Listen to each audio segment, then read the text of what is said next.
So one of the most important things to do when you're looking to drive more customers into your business is to understand who you're trying to target. Because if you don't understand who you're trying to target, or you don't understand who your ideal customer is, then it's going to be very hard for you to actually attract those people into your business with the content that you're creating. So what I want to do today is I want to share a sheet that we use ourselves in our own business and with all of our customers to understand who their ideal customer actually is. But we kind of take the ideal customer profile one step further in that we create what we call a customer avatar. So what a customer avatar is the way that I try and describe it is if you was going to wave a magic wand, what would the perfect customer that you would build actually look like? So it really digs down into a lot more than just understanding how your business serves your ideal customers, but actually tries to understand all of the different elements that make up that person. I'm going to take you through exactly how it all fits together, and I'm also going to share a link so that if you want to download this sheet and create your own custom avatar using this sheet here, you can absolutely do that. First thing we want to do is name our avatar. Now that might seem a little bit silly, but it makes it really easy when we're creating content to ask ourselves, right, what customer avatar that we've got does this piece of content actually serve? And it might be that you've got many custom avatars. In our case, we've got about 6 or 7 customer avatars at the moment. Because we serve multiple different markets, and that might be the same for your business. You should have a different avatar for every type of customer that you're looking to attract into your business. So come up with an interesting name. It helps differentiate them. It makes it easy for you to refer to them when you're creating content as well. And then we want to look at the top level kind of specifics, the obvious stuff like things like age, gender, marital status, so whether they're married or not, but also whether they've got kids, where they live, what their location is, what their occupation is, what their job title is, how much money they earn, and what their educational level is as well.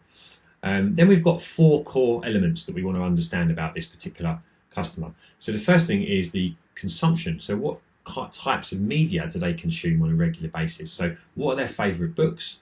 What are their favourite apps that they use on their phone? What their favourite websites and blogs are?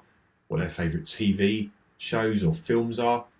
Who their idols are as well. So who are the people that they look up to? What are the influencers they look up to? What are the perhaps famous icons that they look up to? What are the perhaps business leaders that they look up to as well?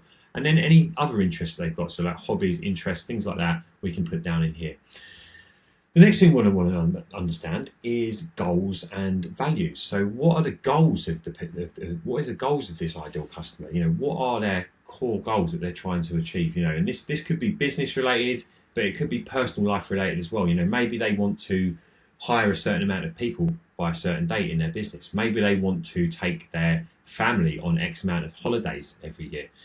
Just have a think about what the ideal goals that this person is going to have actually are, and note them down here. Then we want to look at their values. So what are the things that actually they stand for in their life? What are their core values? So maybe it's about productivity. Maybe they're one of these people that they believe in working hard every single day and not having weekends. Maybe they've got really strong family values. So maybe their family is really close to their heart. Taking, like I said before, taking their family on holidays. Maybe one of their values is around serving their family, or maybe their values around having lots of free time. So maybe that's one of their things. Maybe they want to create more free time in their business so that they can, free themselves up to do all the things that they love and enjoy. Really think about what the values of the person that you're trying to target are. The next bit is we want to look at the challenges and the pain points that, this particular person is having. Now, this can be challenges and pain points that your business can assist with, but it doesn't have to be. It could be other challenges as well. Just try and think about all the things that are really challenging for the person at the moment. This could be challenges in their business. It might, again, also be challenges that they've got generally in their life as well. And then the next thing we want to look at is pain points. So challenges are things that problems that people are really trying to get over. Okay, but what pain points are things that really frustrate people, things that just happen constantly perhaps to someone, but they just always really get on their nerves. So, an example of that might be the fact that every time they're trying to create content on social media, they keep getting the video wrong, okay, or something like that. That's what I've been doing. This is, I think, the third take of this video that I've done now. So I've been swearing at the camera as I've been filming these videos.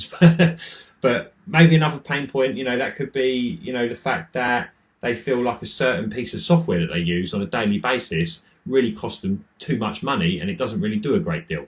That might be another pain point. But just think about the things that really frustrate them regularly. Then we want to think about objections to the sale.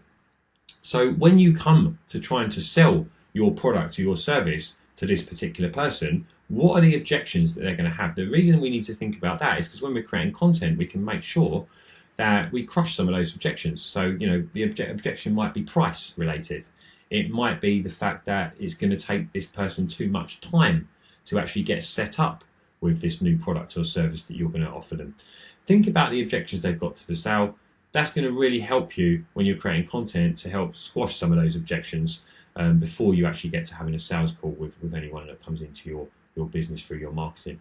And then finally, we want to think about their role in the purchase process. So what is this person's role in the purchase process? If they're the sole owner of the business, maybe they are the gatekeeper and they are the one person who does make the final call. But, in our example, sometimes we might be targeting a marketing manager. And although they're really important to get brought into, what we're going to be helping them with, actually the business owner above them is actually going to be the one that makes the final call in the purchase process. It's important we understand who that person is or where their role is in the purchase process, again, so that we can be prepared for that when we create content.